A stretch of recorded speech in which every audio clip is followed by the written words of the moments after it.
No dia 30 de maio de 2026, o Brasil se despediu de um dos últimos grandes nomes da Força Expedicionária Brasileira, o Tenente-Coronel Nestor da Silva, um homem que atravessou o século XX, combateu na Segunda Guerra Mundial e carregou até o fim da sua vida a memória dos pracinhas brasileiros que lutaram na Itália.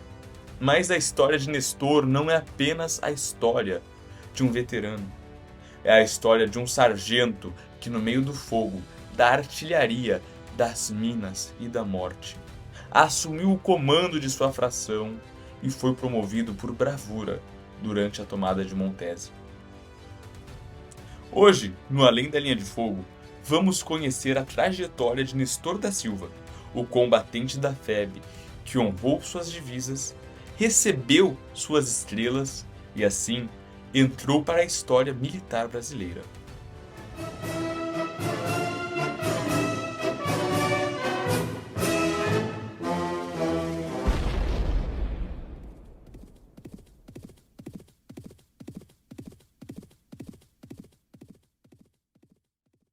Nestor da Silva nasceu em Minas Gerais, em 13 de julho de 1917.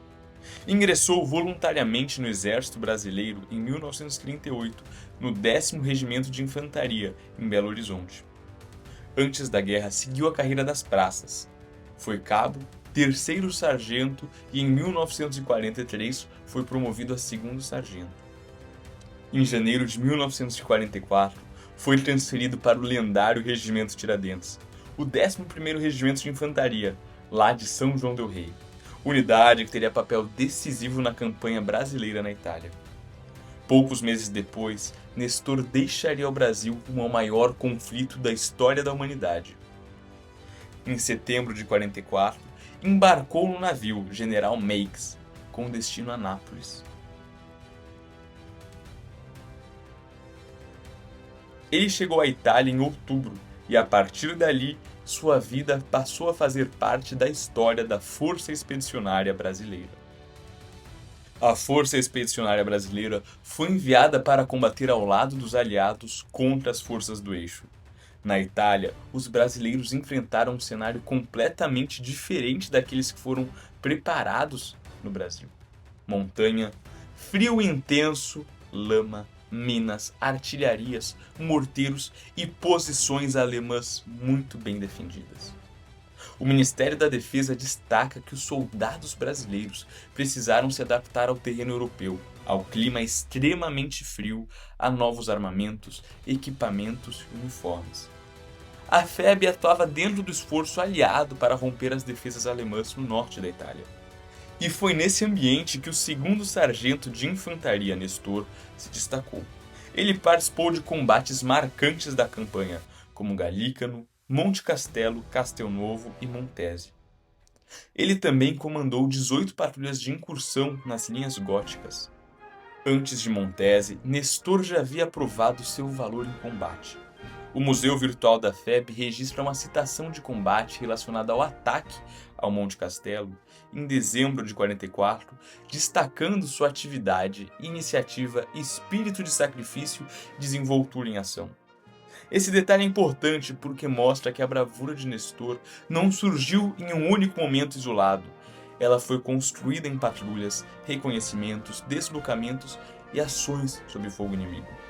Na guerra, a patrulha é uma das missões mais exigentes para a infantaria. Ela exige silêncio, iniciativa, disciplina, coragem e a capacidade de decisão. Muitas vezes o patrulheiro entra na chamada terra de ninguém, uma área onde qualquer erro pode significar a morte, captura ou comprometimento da missão.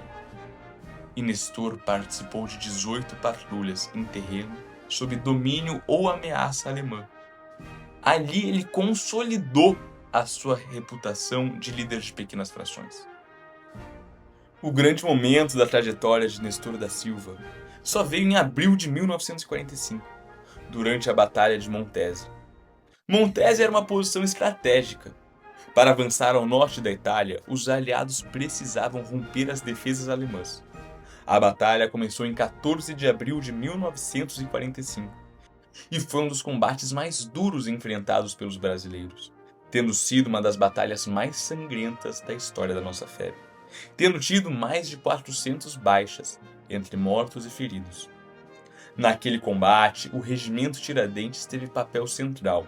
As tropas brasileiras avançaram sob forte fogo de infantaria, morteiros e artilharia. Haviam minas, posições dominantes e uma resistência alemã intensa. Durante as ações, o comandante do pelotão de Nestor, o tenente Ari Hauen, foi fatalmente ferido. Em meio ao caos, o segundo sargento Nestor assumiu o comando da fração. E foi nesse contexto que sua liderança chamou a atenção do comando da FEB. E foi às 23 horas do dia 14 de abril de 1945 que o então segundo sargento Nestor recebeu a notícia. O general Mascarenhas de Moraes havia assinado sua promoção de segundo sargento a segundo tenente. O nosso grande comandante da Força Expedicionária Brasileira falou o seguinte: honre essas estrelas, como você honrou as suas divisas. Terminada a guerra, o tenente Nestor retornou ao Brasil e em 1946 foi matriculado no curso de oficiais da reserva, no CPOR do Rio de Janeiro, onde se formou como se fosse equivalente ao oficial que é formado na então Escola Militar de Resende. A tua formação durou 3 anos, de 46 a 49. Anos depois, em 1956, foi convocado para servir na Academia Militar das Agulhas Negras, onde serviu na gloriosa academia por 5 anos até ser transferido para a ESAO e cursar o curso de aperfeiçoamento de oficiais. Mais tarde, aos 47 anos, uma idade um pouco acima do comum, realizou o curso básico paraquedista e 2 anos depois realizou o curso de mestre de salto. O nosso herói foi promovido a tenente-coronel em 1969, indo para a reserva remunerada 3 anos depois, em 1972. A sua trajetória foi reconhecida por várias condecorações, entre elas a Medalha Cruz de Combate de primeira classe, a Medalha Sangue do Brasil, a Medalha de Campanha, a Medalha de Guerra, a Medalha do Pacificador, dentre outras medalhas que recebeu. Nestor da Silva não foi apenas uma testemunha da Segunda Guerra Mundial. Ele foi protagonista de uma das páginas mais sangrentas e difíceis do nosso exército brasileiro. Quando um herói assume o comando no meio da batalha e recebe suas estrelas por bravura, nós não estamos diante apenas de uma promoção. Nós estamos diante de uma verdadeira síntese do que significa a liderança militar. Que Deus abençoe o nosso herói da FEB, que o receba em seus braços e nós agradecemos por ele ter dedicado o seu sangue e a sua vida pela liberdade e pela glória do Brasil. Tenente-Coronel Nestor da Silva, um pracinha, paraquedista, um veterano e, acima, um patriota, herói desse país.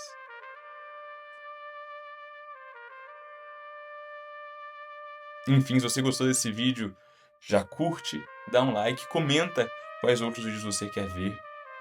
Se você quer conhecer mais histórias como essa, não se esqueça de se inscrever aqui no canal. Porque a história militar não é feita apenas por batalhas. Ela também é feita pelos homens que tiveram a coragem de avançar quando todos estavam recuando. Até a próxima!